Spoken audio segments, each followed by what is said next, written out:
ఎవరి గతి ఎటులున్నదో ఈశ్వరునికెరుక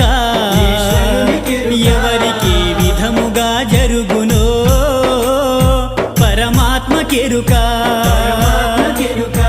ఎవరి గతి ఎటులున్నదో ఈశ్వరునికెరుక ఎవరికి విధముగా జరుగునో పరమాత్మకెరుక ఎవరి స్థితి ఎటులున్నదో